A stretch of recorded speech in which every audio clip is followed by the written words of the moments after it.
Et oui, nous parlons de la Chine et de l'avance qu'elle a, notamment économique, mais aussi militaire sur l'Occident, c'est-à-dire l'Europe et les États-Unis. Nous sommes en compagnie de Stéphanie Balm, directrice du Centre de recherche internationale, Jean-François Huchet, économiste et président de l'INALCO, et puis Romain Graziani, historien. On vous doit les lois et les nombres, essai sur les ressorts de la culture politique chinoise. Justement, Romain Graziani, mon camarade Jean Lémarie vient d'évoquer la manière dont l'Amérique de Trump nouait des alliances en France. Comment ça se passe? Euh, Il y a une triangulaire extrêmement intéressante à observer aujourd'hui entre les États-Unis, la Chine et l'Europe. Si on est sinologue, on est forcé de regarder du côté de ce qui se passe en Amérique, et quand on est américaniste, il faut regarder aussi les problématiques européennes et chinoises. Tout est lié à un point d'intrication aujourd'hui très intrigant. Ce qu'a dit Trump de l'Europe, c'est ce que pense aussi Xi Jinping d'une certaine façon. Il le dit d'une autre façon, il ne le dit pas de façon brutale, humiliante. Il veut considérer que l'Europe peut être un partenaire intéressant dans son agenda, mais l'idée d'un déclin du monde occidental et en particulier du modèle européen est clairement théorisée par Xi Jinping et ses idéologues qui en font de grandes tartines théoriques. Euh, et ça, c'est le point de vue authentique de la Chine. Quand on parle de l'Amérique en se disant est-ce que l'Amérique est encore notre allié, on a pour l'instant la voix de Trump qui représente l'Amérique. Je ne suis pas sûr qu'à long terme, dans 4 ans, dans 8 ans, on ne considère pas ça comme un épisode particulièrement violent, mais qui ne reflètera pas des tendances à plus long terme. Jean-François Huchet, un commentaire. Alors, du point de vue de la Chine, je souscris à ce que vient de dire Romain, mais il faut bien voir que l'Occident, ça inclut aussi les États-Unis. Il faut bien voir que depuis le mouvement de 89 des étudiants, la Chine a particulièrement peaufiné son appareil de propagande. Et elle a commencé à partir de 91 à critiquer les évolutions démocratiques de l'ancien bloc soviétique, qui était passé progressivement, enfin pour les pays qui sont passés en Europe vers la démocratie. Il y a eu une critique systématique de tout l'édifice démocratique qui se construisait dans les années 90.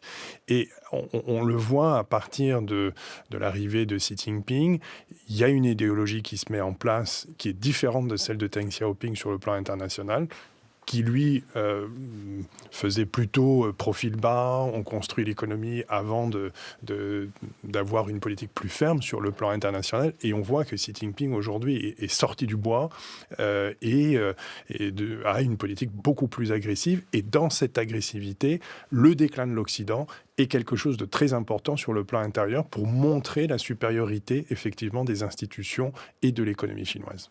Stéphanie Balm, vous évoquiez il y a quelques minutes les faiblesses de la Chine. J'en citais quelques-unes. La question démographique, la manière dont la Chine importe ses denrées alimentaires, elle n'est pas autosuffisante. À cet égard, quels sont les points sur lesquels vous voudriez souligner ces faiblesses? Alors, je vais répondre tout de suite, mais juste pour compléter, dire qu'en fait, la Chine est très pro-MAGA. D'abord, une partie de la population chinoise et une partie du leadership chinois est tout à fait favorable à ce conservatisme social, à l'idée d'un capitalisme sans démocratie et à cette idée de le technosolutionnisme réglera tous les problèmes. La seule différence avec les États-Unis, c'est que la Chine est favorable à trouver des solutions au changement climatique. Voilà, donc il y a quand même ça, c'est très très impressionnant de voir pendant très longtemps la Chine a observé le modèle américain pour lui ressembler. Et aujourd'hui, on a plutôt à Washington un président qui considère que la Chine est peut-être l'avenir des États-Unis. Donc, juste une parenthèse pour compléter les réflexions précédentes. Alors, moi, je parlais tout à l'heure, enfin, j'ai vraiment envie de souligner aussi les faiblesses sur le plan technologique en particulier, qui est vraiment un sujet que je regarde. Parce que de manière générale, les faiblesses de la Chine, vous l'avez souligné, la première faiblesse numéro un, c'est sa démographie. C'est-à-dire qu'on peut émettre l'hypothèse que la Chine est puissante aujourd'hui pour les 20-25 prochaines années et qu'elle est aussi très agressive précisément parce que l'exercice de sa puissance s'exerce maintenant. Donc ça, c'est la première chose. Le deuxième point, c'est que son système politique est à la fois sa plus grande force et sa plus grande faiblesse. C'est-à-dire cette capacité à tout centraliser, à tout décider, à tout planifier, etc. Mais on sait bien que la réalité sociale est beaucoup plus complexe, que ce qui s'est passé par exemple à Hong Kong probablement se passe dans d'autres villes chinoises que l'on ne voit pas. J'ajouterai une autre faiblesse, et peut-être après je dirai deux, trois mots sur les faiblesses technologiques. J'ajouterai aussi qu'elle est confrontée à un problème inédit, qui est celui de sa jeunesse, d'une jeunesse qui ne trouve pas d'emploi, qui est totalement déprimée, qui, à travers des actes très personnels, en fait, est en train de créer un mouvement social de résistance passive à un modèle de société qui lui correspond pas du tout. Et donc, la Chine, dans sa toute puissance, finalement, elle se trouve extrêmement affaiblie par des jeunes gens qui, aujourd'hui, ne croient pas dans le modèle qui leur est donné. Parce qu'il y a aussi un autre phénomène sur le plan de la jeunesse chinoise, Stéphanie Balm. Alors, il y a un certain nombre de questions et de faiblesses, bien entendu, mais il y a aussi une fuite dans la consommation qui est tout à fait étonnante. Alors, fuite dans la consommation ou au contraire, refus de la consommation.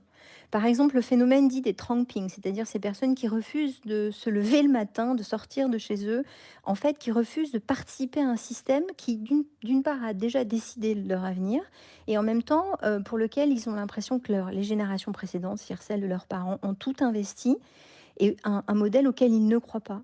Donc, la Chine, par exemple, aujourd'hui, est en train de déployer des grandes enquêtes sociologiques pour essayer de comprendre ce phénomène, pour y trouver des solutions. Et les solutions qui Mhm. sont proposées par un régime autoritaire comme celui-ci, ce sont des solutions d'une brutalité folle qui, en fait, ne font qu'accélérer le phénomène. Donc, Donc, on a donc une voilà, partie de cette donc il y a pas jeunesse. d'opposition politique interne au système, mais il y a une opposition de la jeunesse qui À cet refuse le égard, modèle de société qui leur est donné. Jean-François Huchet. Oui, alors de manière générale, quand vous regardez ça après sur un plan macroéconomique, c'est plutôt enfin, je souscris aussi sur le fait du manque de consommation qui existe aujourd'hui en Chine. On a un modèle qui est totalement déséquilibré, avec des investissements qui sont beaucoup plus importants. C'est d'ailleurs ce que le président de la République a dit lors de son dernier voyage aux dirigeants chinois. Il faut que vous rééquilibrez votre modèle de croissance. Aujourd'hui, la Chine est le pays qui épargne le plus au monde. Ça dénote quelque part aussi une absence de confiance à la fin de la période Covid d'une grande partie de la population. Qui aussi, il y a une partie de la population qui est mal protégée encore sur le plan des réformes et en particulier des retraites, et notamment toute la population qui n'appartient pas au secteur public. Et donc, aujourd'hui, on a aussi le premier actif des ménages chinois qui était l'immobilier qui s'effondre. Et donc, cette absence de confiance vers le futur, vers une amélioration économique telle qu'on l'a connue pratiquement de manière continue pendant 30 ans, c'est la fin, je dirais, quelque part des 30 glorieuses à la chinoise, et ça exprime aussi ce sentiment aussi un peu de désespoir de la jeunesse chinoise. Romain Graziani, lorsqu'on évoque l'histoire de la Chine, on évoquait par exemple la manière dont celle-ci utilisait l'Occident comme modèle et maintenant dont l'Occident peut considérer la Chine comme modèle. Est-ce que finalement la Chine s'est occidentalisée? Est-ce que l'Occident s'est sinisé? Qu'est-ce qui s'est produit et qu'est-ce qui explique depuis Deng Xiaoping le décollage de la Chine?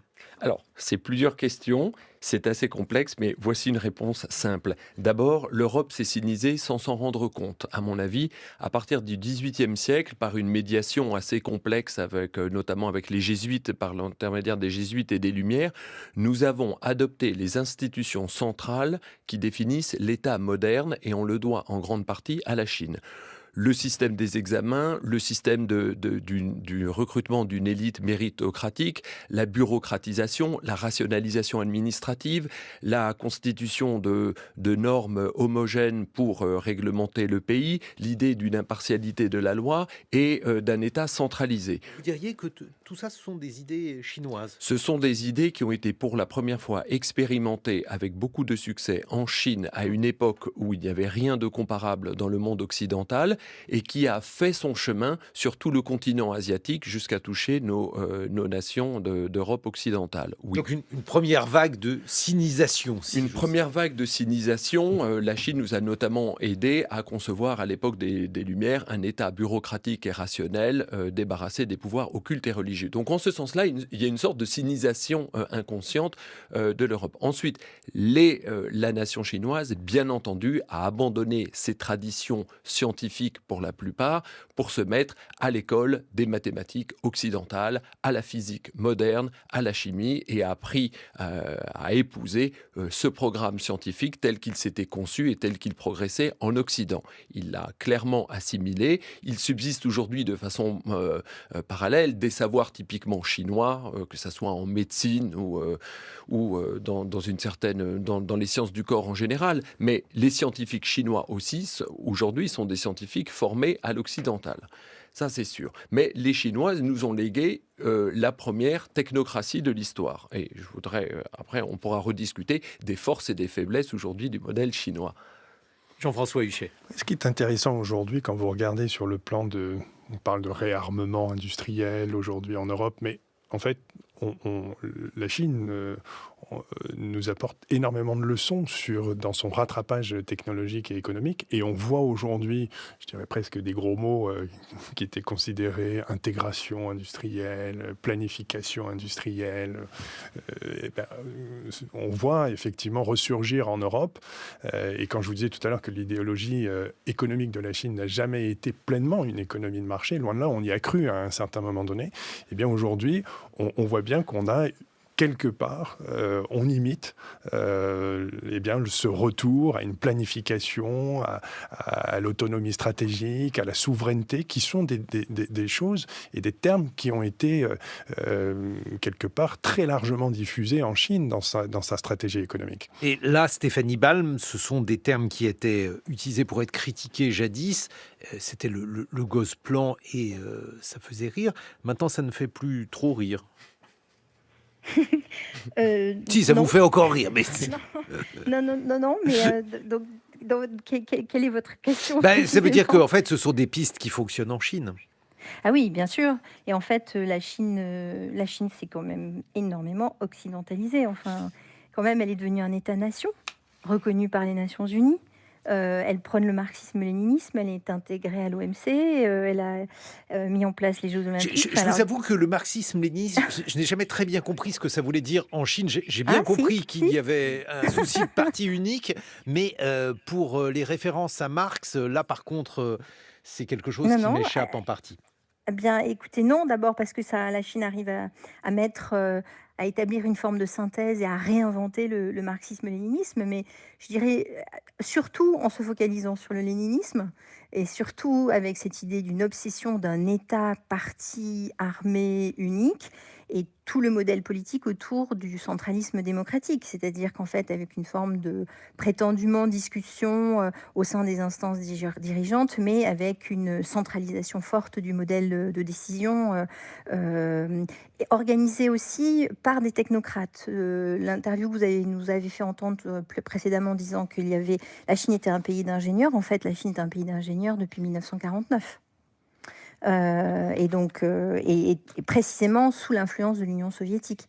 Donc cette idée quand même de l'occidentalisation de la Chine à part égale de la sinisation du monde, elle est quand même à prendre en compte. Est-ce que vous voulez qu'on revienne aussi un peu sur les faiblesses du modèle technologique chinois ? On va évoquer avec Romain Graziani cette question de l'idéologie communiste. Oui, je crois qu'on est tous fascinés par la suprématie économique de la Chine, ses fantastiques progrès scientifiques et militaires. Oui, elle est la première puissance commerciale depuis 2015, elle est la deuxième économie du monde. Mais du point de vue chinois, il faut se demander, tout ça ne sont que les conséquences d'une redéfinition idéologique des buts, des moyens que la Chine doit se donner. Vous aviez l'air surpris par ce terme de marxisme-léninisme, mais en fait, il est au cœur de tous les écrits de Xi Jinping. Il est en train de cultiver une forme de nationalisme marxiste-léniniste. Qui a énormément écrit, puisque j'ai vu les œuvres complètes de Xi Jinping qui n'ont rien à envier aux œuvres d'Enver Hoxha en Allemagne. Albanie.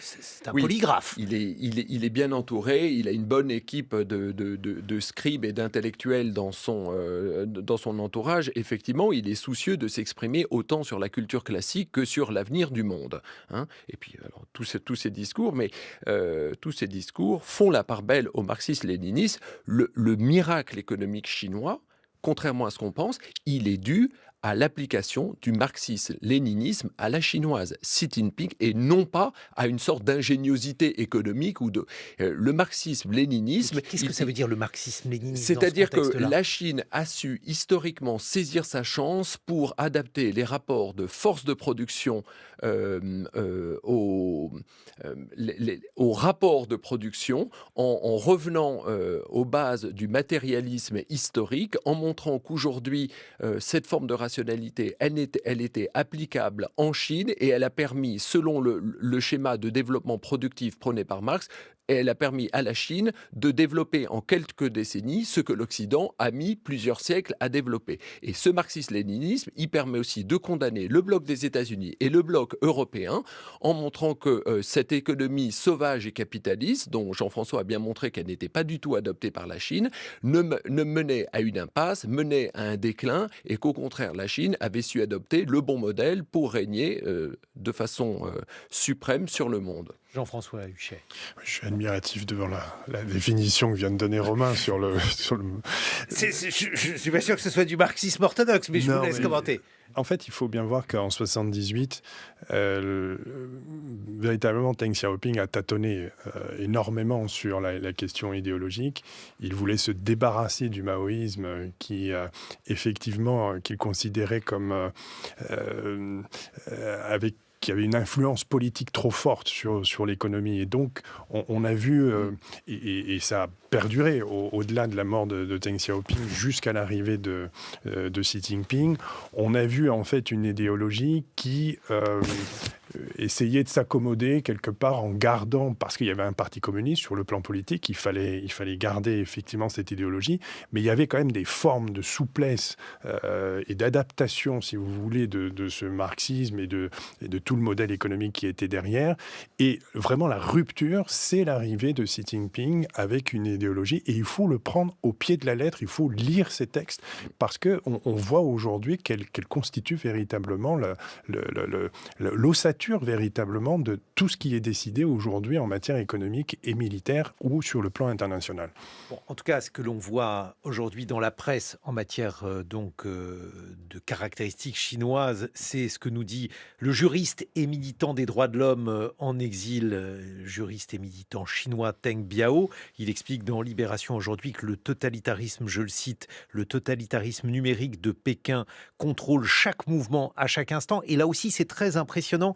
Romain Graziani, ça n'est évidemment pas quelque chose que je mettrais à l'actif des réussites chinoises, mais c'est aussi une spécificité du modèle. Par exemple, la disparition de l'argent liquide. Disparition quasi complète puisqu'on paye avec une application et cette application n'est pas seulement une application comme Apple Pay, c'est une application qui en réalité est un portail d'État. Ce portail d'État permet finalement d'avoir un contrôle de manière absolue sur l'économie.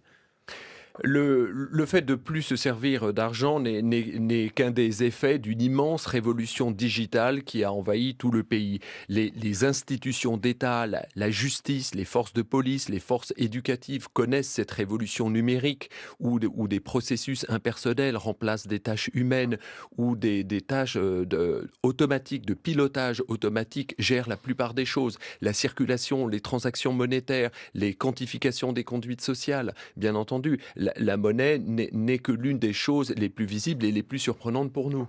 C'est aussi le signe qu'une grande révolution a été faite lorsque un chauffeur de taxi à Shanghai râle parce que vous voulez lui donner du liquide. Le liquide existe encore un peu. Ça signifie que cette forme de totalitarisme numérique, on se rend bien compte aussi à quel point l'argent liquide, comme le disait le sociologue Georg Simmel, c'est aussi de la liberté en poche et c'est la possibilité de ne pas être contrôlée par l'État.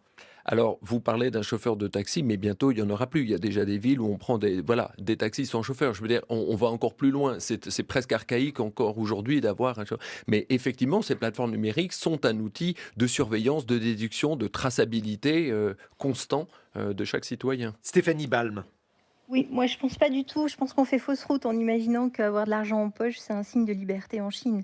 Au contraire, la tech, pour beaucoup, c'est un signe de liberté, en particulier pour les gens qui sont peu éduqués, pour les femmes, qui peuvent, comme en Afrique et ailleurs, en fait, dans des pays qui sont en transition technologique, disposer enfin, les moyens technologiques sont leurs moyens, en fait, pour pouvoir créer des petits business, être moins dépendants des structures familiales. Donc c'est vrai qu'il y a un autoritarisme digital qui est absolument évident en Chine, mais il faut s'imaginer que ce sont des personnes qui n'ont jamais connu, même avant la période digitale, d'autonomie individuelle et des droits fondamentaux de la personne. Donc il n'y a pas un écart entre un droit dont ils disposaient et maintenant un droit dont ils ne disposent plus. Oui, c'est Donc ça me... quelque chose que vous soulignez, un mot de conclusion. Effectivement, Jean-François Huchet.